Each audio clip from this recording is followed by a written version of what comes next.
হঠাৎ করেই বাড়িতে যদি কোনো অতিথি এসে যায়, হাতের সামনে যদি চিকেন না থাকে, তোমরা ডিম দিয়ে এই রেসিপিটা একবার করে অতিথিদের খাইও, তারা তোমার নাম করবেই করবে। নমস্কার বন্ধুরা, ব্লগস অ্যান্ড কুক উইথ চন্দনা চ্যানেলে সবাইকে স্বাগত জানিয়ে আজকে চলে এসেছি আরও একটি দুর্দান্ত স্বাদের রেসিপি নিয়ে। ডিম আমরা অনেকে অনেক রকমভাবে রান্না করে খেয়ে থাকি, কিন্তু ডিমের এই রেসিপিটা তোমরা একবার হলেও বাড়িতে ট্রাই করো, আশা করছি ভালো লাগবে। তো চলো শুরু করে দেওয়া যাক আজকের রেসিপি। প্রথমেই ডিমটাকে আমি খুব ভালো করে সেদ্ধ করে নিয়েছি, নিয়ে একটা ডিমে 4 পিস করে আমি কেটে নিয়েছি।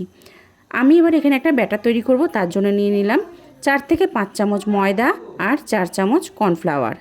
এখানে ময়দা আর কর্নফ্লাওয়ারের পরিমাণটা কিন্তু ঠিকঠাক রাখতে হবে, তবেই কিন্তু ব্যাটারটা ভালো হবে। ব্যাটারটা ঠিকঠাক হলে তবেই কিন্তু ডিমগুলো খুব ভালোভাবে ভাজা যাবে। তো আমি এখানে ময়দা আর কর্নফ্লাওয়ারের পরিমাণটা তোমাদের বলেই দিলাম। আর এখানে আমি দিয়ে দিলাম 1/2 চামচ হলুদ গুঁড়ো, 1/2 চামচ লঙ্কার গুঁড়ো, পরিমাণ মতো লবণ, আর দিয়ে দেবো 1 থেকে 1.5 চামচ আদা রসুন বাটা।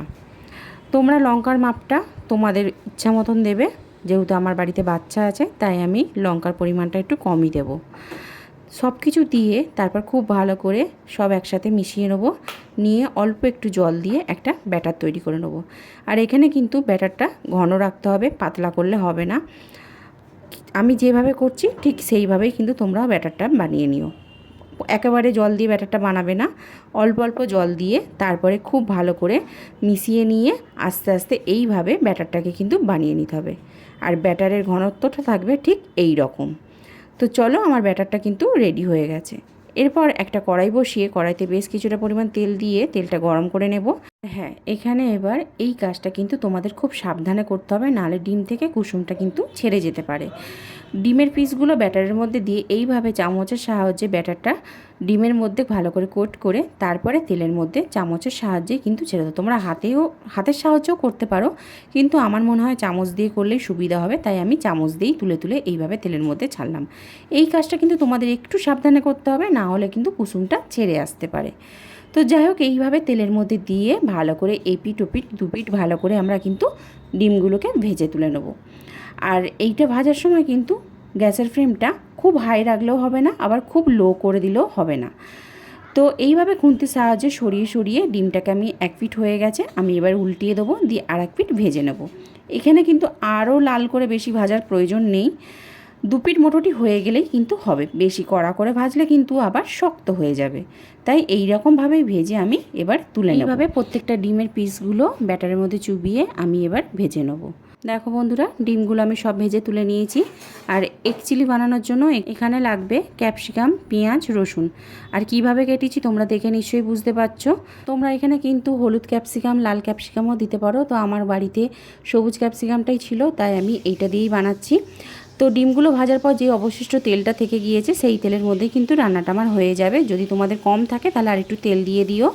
তো ওই তেলের মধ্যে আমি দিয়ে দিলাম কুচিয়ে রাখা রসুনটা দিয়ে একটু ভাজা হয়ে গেলে এর মধ্যে দিয়ে দেবো পেঁয়াজগুলো। এখানে কিন্তু পেঁয়াজ বা রসুন খুব পুড়িয়ে ফেললে হবে না, বা একদম ভাজা ভাজা করলে হবে না। ঠিক এই পর্যায়ে আমি দিয়ে দিলাম ক্যাপসিকাম কুচি। ক্যাপসিকামটা দিয়ে তারপর আমি একটা বাটির মধ্যে সব সসগুলো একসাথে মিশিয়ে নেবো। তো আমি কিভাবে করছি ঠিকঠাক পরিমাণ মতো কিভাবে দেবো তার জন্য একটা বাটি নিয়ে নিলাম। তারপর আমি পরিমাণ মতো দিয়ে দিলাম টমেটোর সস, তারপর দিয়ে দিচ্ছি 1 চামচ গ্রিন চিলি সস আর 1 চামচ রেড চিলি সস। এইগুলো কিন্তু লাগবেই অতি অবশ্যই। আর এর মধ্যে দিয়ে দেবো সয়া সস। প্রত্যেকটা সস একদম পরিমাপ মেপেই কিন্তু দিতে হবে। আমি একটা চামচের সাহায্যে কিন্তু প্রত্যেকটা সস মেপে নিয়েছি, তাতে মাপটা ঠিকঠাক থাকবে। এরপর এতে আমি দিয়ে দিলাম পরিমাণ মতো লবণ, আর দিয়ে দিলাম পরিমাণ মতো লঙ্কার গুঁড়ো। একটু জল দিয়ে সসগুলোকে ভালো করে গুলে নেব। আর এইদিকে দেখো, আমার পেঁয়াজ আর ক্যাপসিকামটা অনেকটা ভাজা হয়ে এসেছে, এর থেকে বেশি আর ভাজবো না। এই পর্যায়ে এবার আমি যেই সসটা রেডি করে রেখেছিলাম সেইটা আমি ঢেলে দেবো, দিয়ে খুব ভালো করে নাড়াচাড়া দিয়ে একটু ফুটে যাওয়া পর্যন্ত অপেক্ষা করব। এরপর এই পর্যায়ে আমি দিয়ে দেবো পরিমাণ মতো চিনি। এখানে চিনিটা অতি অবশ্যই দিতে হবে, তবে স্বাদের ব্যালেন্সটা ঠিকঠাক থাকবে। তো তারপরে আমার যতটা পরিমাণ আমি গ্রেভি রাখতে চাই ঠিক সেই হিসাবে কিন্তু আমি পরিমাণ মতো জল দিয়ে দিলাম। জলটা ফুটে গেলে তারপর আমি দিয়ে দেবো ভেজে রাখা ডিমগুলো। এখানে গ্রেভিটা একটু ঘন করার জন্য আমি একটু কর্নফ্লাওয়ার গুলে নেবো। যেই বাটিতে আমি সসটা রেডি করেছিলাম সেই বাটির মধ্যে দিয়ে দিলাম অল্প একটু জল, তাতে আমি দিয়ে দেবো 1 থেকে 1.5 চামচ মতন কর্নফ্লাওয়ার, দিয়ে খুব ভালো করে গুলে নেবো। নিয়ে অল্প অল্প করে ঢালবো আর সমানে নাড়তে থাকবো, না হলে কিন্তু তলায় বসে যাবে।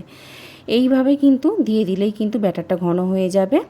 আজকের রেসিপিটা তোমাদের কেমন লাগলো অবশ্যই কিন্তু আমাকে কমেন্ট করে জানিও বন্ধুরা। যদি ভালো লেগে থাকে লাইক কমেন্ট শেয়ার করতে ভুলো না। আর আমার চ্যানেলে নতুন বন্ধু হয়ে থাকলে চ্যানেলটা অবশ্যই সাবস্ক্রাইব করে পাশে থাকা বেল আইকনটি প্রেস করে দিও, যাতে প্রত্যেকটা নোটিফিকেশান তোমাদের কাছে আগে পৌঁছিয়ে যায়। আজকের রেসিপিটা আশা করছি তোমাদের সবার ভালো লাগবে। তোমরা বাড়িতে অবশ্যই একবার হলেও ট্রাই করে দেখো। তো দেখো বন্ধুরা, এখানে কিন্তু গ্রেভিটা আমার ঘন এসেছে। এবার আমি নামিয়ে ফেললাম। এটা ভাত বা রুটি বা রাইসের সাথে জাস্ট অসাধারণ লাগে। তোমরা বাড়িতে অবশ্যই একবার ট্রাই করে দেখো।